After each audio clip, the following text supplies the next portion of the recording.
കഴിഞ്ഞ മിനിസ്റ്ററി അന്യായമായാണ് എന്നെ മഠത്തിൽ നിന്ന് ഇറക്കി വിട്ടതെന്ന് മാർക്സിസ്റ്റുകാർ തന്നെ പ്രസംഗിച്ചിട്ടുണ്ടല്ലോ. അതേ ഭൂരിപക്ഷം ഇന്നും എനിക്കുണ്ട്. 18 സന്യാസിമാരിൽ 10 പേരും എന്നോടൊപ്പമുണ്ട്. എന്നിട്ടും എന്തുകൊണ്ട് അവരെന്നെ മഠാധിപതിയാക്കുന്നില്ല? നരേന്ദ്രൻ സഖാവാനന്ദനോട് ഇക്കാര്യം ഒന്ന് ചോദിക്കണം. ആ നാരിയെ ഞാൻ ഇനി കാണുന്നു. അവന്മാർക്ക് വേണ്ടി ഒത്തിരി സഹായം നമ്മൾ ചെയ്തതല്ലേ? സ്വാമി എന്ത് പുല്ല് സഹായം ചെയ്തെന്ന? കഴിഞ്ഞ ഇലക്ഷനിൽ 1.5 കോടി ഉറുപ്പികയാണ് ഞാൻ ഇറക്കിയത്. എന്നിട്ട് ഒരു കാര്യത്തിനും അയാൾ എന്നെ സഹായിച്ചില്ലല്ലോ. ഞാൻ അന്നേ ഇതൊക്കെ പറഞ്ഞതാണ്. എന്നിട്ടും നിങ്ങളൊരു വാശിയുടെ പുറത്തല്ലേ ചെലവിട്ടത്? അതേടോ, എനിക്ക് വാശിയുണ്ട്. തന്നെ പോലെ കാരണവന്മാരുണ്ടാക്കി വെച്ച പത്രം കൊണ്ട് ജീവിക്കുന്നവനല്ല ഞാൻ. സ്വന്തം കൈയൊക്കെ ഉണ്ടായി കാണുന്നതെല്ലാം നേടിയത്. നഷ്ടപ്പെട്ട പണം തിരിച്ചെടുക്കാൻ എനിക്കറിയാം. അതിനുള്ള വഴി ഞാൻ കണ്ടുവച്ചിട്ടുണ്ട്. അക്കൂട്ടത്തിൽ സ്വാമിയുടെ കാര്യവും നടക്കും. മഠത്തിൽ സ്വാമിക്കെതിരെ പ്രവർത്തിക്കുന്നതും കുഴപ്പമുണ്ടാക്കുന്നതും BSSകാരല്ലേ? അവന്മാരെ നേരിടണം, തല്ലി ഒതുക്കണം. അക്കാര്യത്തിൽ അനന്തനേക്കാൾ ശക്തനായ ഒരാളെ എങ്ങനെയെങ്കിലും എന്ത് വില കൊടുത്തും നമ്മോട് ചേർക്കാനാണ് ഞാൻ ഉദ്ദേശിക്കുന്നത്. മുഖ്യമന്ത്രിയുടെ വലം കൈ സഖാവ് സ്റ്റാലിൻ ശിവദാസ്. കമ്പനിക്ക് വേണ്ടിയെങ്കിലും അല്പം. ഇല്ല, ഞാൻ കഴിക്കാറില്ല. ഏതായി ഗസ്റ്റ് ഹൗസ്? ഉടമസ്ഥൻ ഹാഷിം ഭായ് എന്ന് പറഞ്ഞ എന്റെ ഒരു സുഹൃത്താ. പുള്ളി ഗൾഫിൽ പോയി കുറെ സമ്പാദിച്ചു. വല്ലപ്പോഴും ഇവിടെ വരുമ്പോ താമസിക്കാനാ. ഫലത്തിൽ ഞാനാ താമസിക്കുന്നത്. ലിക്കർ ഷാപ്പിലെ തൊഴിൽ പ്രശ്നം തീർക്കാമെന്ന് പറഞ്ഞല്ലേ താൻ എന്നെ ഇങ്ങോട്ട് കൂട്ടിക്കൊണ്ടു വന്നത്? എന്നിട്ട് അവർക്ക് എവിടെ? ഇപ്പോഴെത്തും. അതിൽ നേരത്തെ വന്നൊരാൾ സഖാവിനെ കാണാനായിട്ട് മുറിയിൽ ഇരിപ്പുണ്ട്. ഒന്നങ്ങോട്ടേ എന്നാട്ടെ.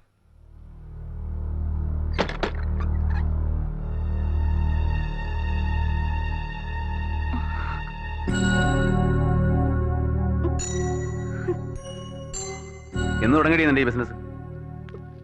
നിന്നോടാ ചോദിച്ചത്? സേവിയറാണോ നിന്നെ ഇവിടെ വെച്ചോണ്ടിരിക്കുന്നത്?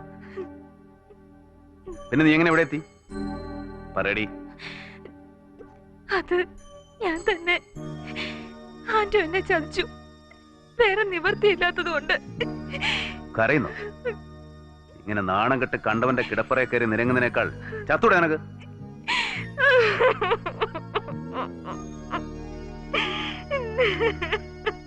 എടാ സേവരെ, നീ എന്താ എന്നെ പറ്റി കരുതിയത്? ക്ഷമിക്കണം മിസ്റ്റർ ശിവദാസ്, അവനെ ഒന്നും പറയണ്ട. ഇതെല്ലാം എന്റെ ഒരു ഏർപ്പാടായിരുന്നു. നമുക്ക് നേരിലൊന്ന് കാണാൻ. എന്തിന്? കാരണം എന്താണെന്ന് എനിക്കറിയില്ല. നിങ്ങൾക്ക് എന്നോടൊപ്പം വെറുപ്പുണ്ടെന്ന് തോന്നി. ഏയ്, എനിക്ക് നിങ്ങളോട് വെറുപ്പില്ല, അറപ്പേ ഉള്ളൂ. ശിവദാസ്, കയ്യിലെ പണവും സ്വാധീനവും പേശുബലവും കൊണ്ട് പാർട്ടിയിൽ നിമനെപ്പോലെ ചില ചണ്ടികളെ നിങ്ങളുടെ പരിധിക്ക് വരുത്തിയെന്ന് വരാം. പക്ഷെ എല്ലാവരെയും അങ്ങനെ കാണരുത്. ശ്രീമൻ ശിവദാസ് നമ്മെ തെറ്റിദ്ധരിച്ചാണ് സംസാരിക്കുന്നത്. ഇല്ല സ്വാമി, സ്വാമിയെ കുറിച്ച് ശരിയായിട്ട് മാത്രമേ ഞാൻ ധരിച്ചിട്ടുള്ളൂ. ജനലക്ഷങ്ങൾ ആരാധിക്കുന്ന ഒരു ധർമ്മസ്ഥാപനത്തിന്റെ മഠാധിപതിയായിരുന്ന കാലത്ത് സ്വാമി കളിച്ച കളി ദയവ് ചെയ്ത് കമ്മ്യൂണിസ്റ്റ് പാർട്ടി കളിക്കരുത്. ഇതൊരു അപേക്ഷയാണ്. സാറൽപ്പം തിരക്കിലാണ്. ശിവേട്ടനൊന്നും തടാൻ ഒരു ബ്ലാക്ക് ആറ്റോ ആയില്ല കേട്ടോ. മേയർ എന്ന് തുടങ്ങി പുതിയ പണി? പുറത്തേക്കു. അല്ല, ശ്രീകല മാഡം അകത്തുണ്ടായിരുന്നോ? മാഡം ഈയിടെ ഒരുപാട് പേരെ ഐസ്ക്രീം കഴിപ്പിക്കുന്നുണ്ടെന്ന് അറിഞ്ഞു. അല്പം സൂക്ഷിക്കണം, ഇല്ലെങ്കിൽ ഞങ്ങൾ ഐസ്ക്രീം കഴിപ്പിക്കും. എന്തേ? ഒരു ജില്ലയുടെ മുഴുവൻ ഉത്തരവാദിത്വവും ഭരണ ചുമതലയും കയ്യിലുണ്ടെന്ന് കരുതി നാട്ടിലെ പെണ്ണുങ്ങളെ മുഴുവൻ നിന്റെ കാൽ കീഴിൽ കൊണ്ടുവരാമെന്ന് കരുതി? അല്ല സഖാവെ, ഞാൻ പറയുന്നത് ഒരു പാവപ്പെട്ട പെണ്ണിനെ ആശയും മോഹവും കൊടുത്തവൾ ആശിപ്പിച്ച് മേലാളന്മാർക്ക് കാഴ്ചവെക്കുന്ന നിന്നെപ്പോലത്തെ പരമനാറിയ. അയ്യോ, ഒരു കുഴപ്പമില്ല. ശിവേട്ടൻ മേയർ അടിതട പഠിപ്പിച്ചോണ്ടിരിക്കുക. ഭംഗിയായി നടക്കട്ടെ ശിവേട്ട. മേയർ പണ്ടേ അടിതടയിൽ മോശമാണ്, അത് നിങ്ങൾക്ക് അറിയാമല്ലോ. മിണ്ടിപ്പോരുത്, ശബ്ദിച്ച കുത്തി കീറിക്കളെ ഞാൻ.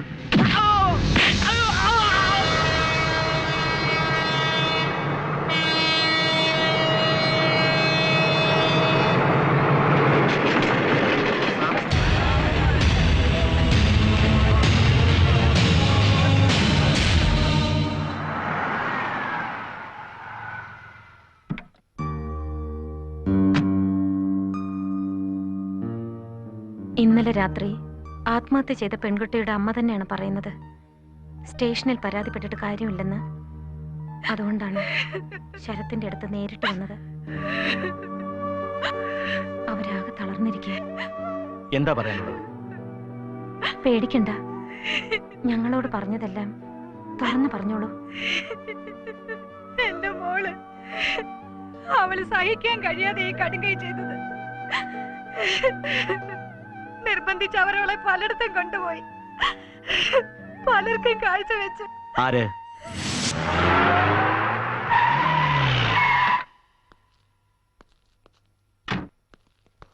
എവിടെ ചെയ്യല? എന്താ കാര്യം? പറയടാ.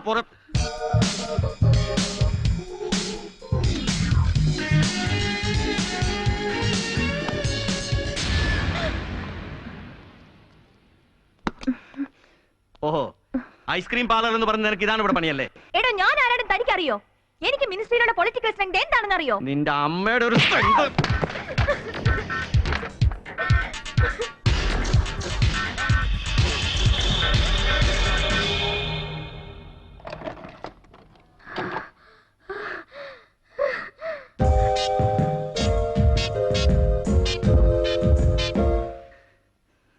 മയക്കുമരുന്ന് കലർത്തി ഐസ്ക്രീം കൊടുത്ത് ഇതുപോലെ എത്ര പെൺകുട്ടികളെ നീ നശിപ്പിച്ചിട്ടുണ്ട്?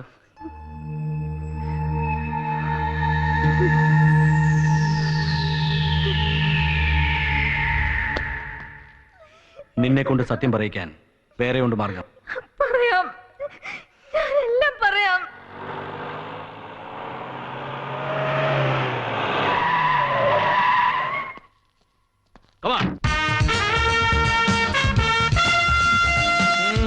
എന്താടോ തനിക്ക് എന്താണോ ഇവിടെ കാര്യം? കാര്യം ഉണ്ടോ? കയ്യറോ, ഞാനിവിടുത്തെ മേയറാ. അയ്യോ, സാർ ഇവിടുത്തെ മേയറാണ്. കള്ളക്കഴുവറ മോനെ.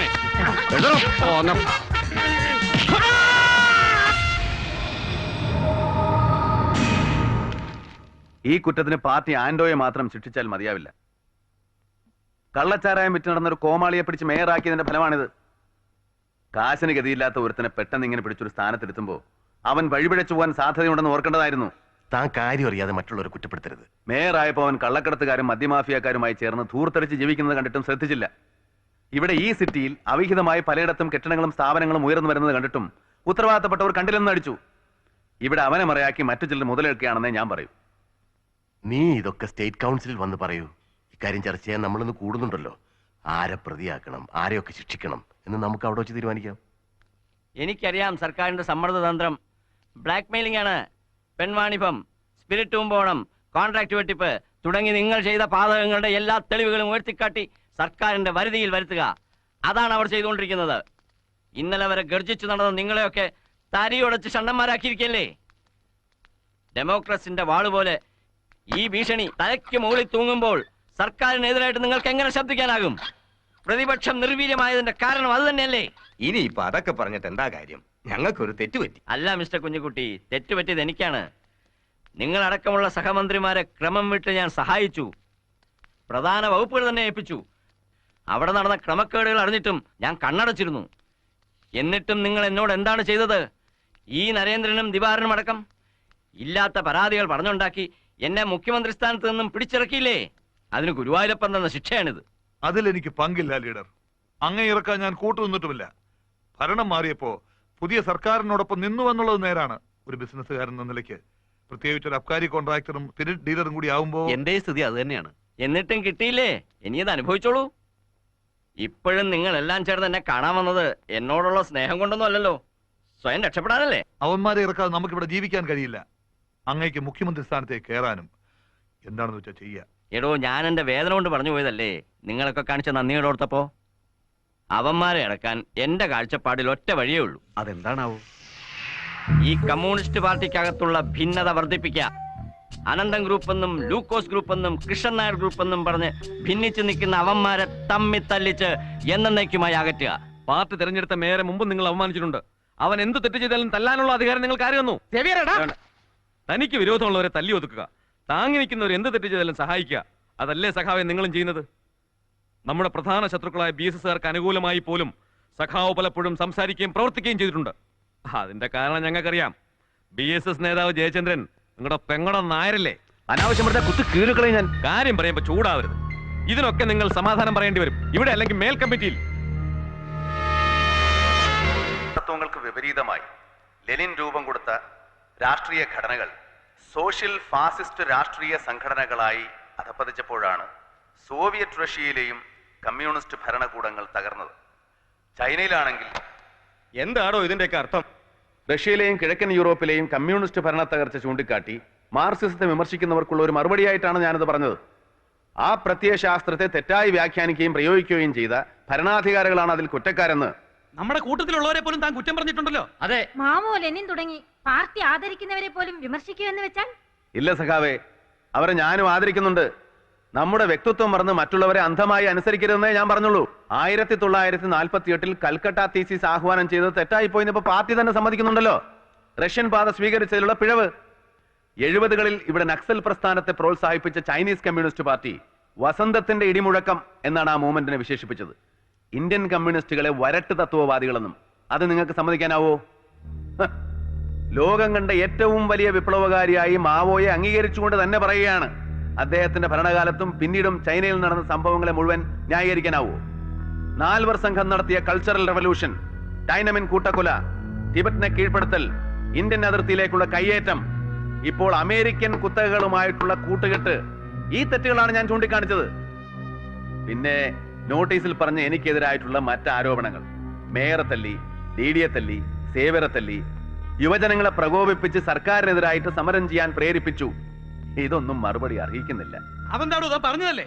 കണ്ണൂരിൽ MIFIക്കാരോട് താൻ പ്രസംഗിച്ചതല്ലേ? അതെ, ചെറുപ്പക്കാരോട് അഴിമതി വിരുദ്ധ പ്രവർത്തനങ്ങൾക്ക് ഇറങ്ങാൻ പാർട്ടി തന്നെ നിർദ്ദേശിച്ചിരുന്നതാണ്. ഞാനത് ആവർത്തിക്കേ ചെയ്തിട്ടുള്ളൂ. പിന്നെ തല്ലിയതിനെ പറ്റിയാണെങ്കിൽ, പാർട്ടിക്ക് വേണ്ടി ഞാൻ പലരെയും തല്ലിയിട്ടുണ്ട്, കുത്തിക്കീറിയിട്ടുണ്ട്, കൊന്നിട്ടുണ്ട്. അന്നൊന്നും ഒരു വിശദീകരണവും ആവശ്യപ്പെട്ടിട്ടില്ലെന്ന് മാത്രമല്ല, എന്നെ മാലയിട്ട് സ്വീകരിക്കുകയും ചെയ്തു. എന്നിട്ടിപ്പോ എന്നെ വിചാരണ ചെയ്യുന്നതിന്റെ ഉദ്ദേശം എനിക്ക് മനസ്സിലാവുന്നില്ല. ഞാൻ ചെയ്ത കുറ്റമാണെന്ന് നിങ്ങൾക്ക് തോന്നുകയാണെങ്കിൽ എനിക്കെതിരെ എന്ത് നടപടി എടുക്കാം. എനിക്ക് യാതൊരു വിരോധമില്ല കൂടുതലൊന്നും പറയുന്നു.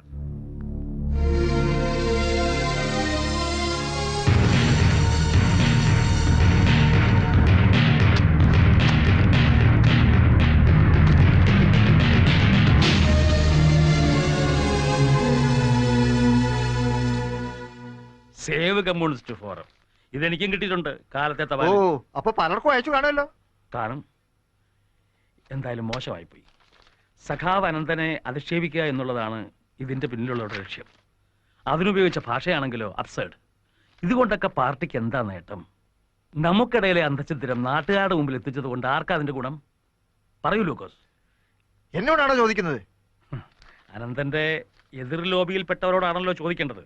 അപ്പോൾ നിങ്ങളെ സംശയിക്കണം. ഞാൻ പറഞ്ഞതേ ഉള്ളൂ. സഖാവ് അത് ചെയ്യും എന്ന് ഞാൻ കരുതുന്നില്ല. ആരായാലും പാർട്ടിയുടെ രക്ഷകരല്ല, ശത്രുക്കളാണെന്ന് തീർച്ച.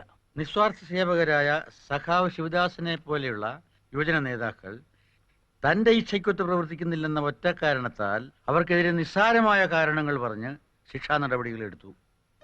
പാർട്ടിക്ക് വേണ്ടി ജീവനും രക്തവും നൽകി ആത്മാഹുതി ചെയ്ത സമരസഖാക്കളുടെ ബലികുടീരങ്ങളിൽ പടുത്തുയർത്തിയ ഒരു മഹാപ്രസ്ഥാനത്തെ തകർക്കാൻ സഖാവ് അനന്തനെ പോലെയുള്ള ഞാഞ്ഞൂലുകളെ നാം അനുവദിക്കരുത്. കേട്ടില്ലേ? നിന്നെ ചോദ്യം ചെയ്തതിലുള്ള വൈരാഗ്യമാണ് ഇതിൽ പ്രധാനം. സാറ് പറഞ്ഞു വരുന്നത് എന്താ? പാർട്ടിക്കെതിരായിട്ട് ഞാൻ എങ്ങനെയൊക്കെ പ്രവർത്തിക്കുന്ന സഖാവ് വിശ്വസിക്കുന്നുണ്ടോ? എന്റെ വിശ്വാസം അല്ലടോ പ്രധാനം. തെളിവുകളൊക്കെ നിനക്കെതിരാണ്. നിന്റെ ഭാഷയാണ് ഉപയോഗിച്ചിരിക്കുന്നത്. നീ അന്ന് കമ്മിറ്റിയിൽ പറഞ്ഞ കാര്യങ്ങളൊക്കെ ഇതിലും സൂചിപ്പിച്ചിട്ടുണ്ട്. നീ വിഷമിക്കണ്ട. നിനക്ക് വേണ്ടി വാദിക്കാൻ ഞാനുണ്ടാകും. അതുകൊണ്ട് ഫലമുണ്ടാവുമെന്ന് തോന്നുന്നില്ല. എന്നെ പുകച്ച് പുറന്തള്ളാനുള്ളൊരു തന്ത്രമായിട്ടേ ഞാൻ ഈ നോട്ടീസിനെ കണക്കാക്കുന്നു. അതിലൊന്നും എനിക്ക് വിഷമമില്ല. സ്ഥാനവും പദവിയൊന്നും മോഹിച്ചിട്ടില്ല ഞാൻ ഈ പാർട്ടി പ്രവർത്തിക്കാൻ തുടങ്ങിയത്. അത് നഷ്ടപ്പെട്ടാൽ ഞാൻ ഇവിടെയൊക്കെ തന്നെ ഉണ്ടാവും.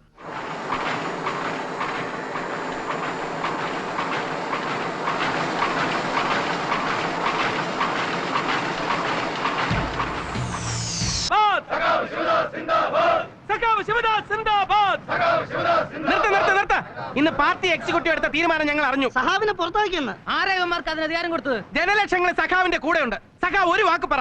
ഈ തീരുമാനം എടുത്തോമാരെ അടിച്ചോമാരെ വിശ്വാസ് നിർത്താൻ. പാർട്ടി എന്ന് പറയുന്ന ഒരു വ്യക്തിയല്ല, പ്രസ്ഥാനമാണ്. നമ്മൾ തമ്മിൽ തല്ലിയ മഹാപ്രസ്ഥാനത്തെ ഇല്ലായ്മ ചെയ്യാൻ ശ്രമിക്കരുത് ഒരിക്കലും. അവരെടുത്ത നടപടിയെ എങ്ങനെ നേരിടണമെന്ന് എനിക്കറിയാം. പക്ഷെ അതിനെനിക്ക് ഒരു സാവകാശം വേണം. നിങ്ങൾ ഇപ്പൊ പിരിഞ്ഞു പോകണം. ദയവായി ഇതിന്റെ ഒരു അപേക്ഷയാണ്. പോണം പോടാ.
ആക്രമിച്ചവരാരാന്ന് ജയചന്ദ്രൻ പറഞ്ഞോ?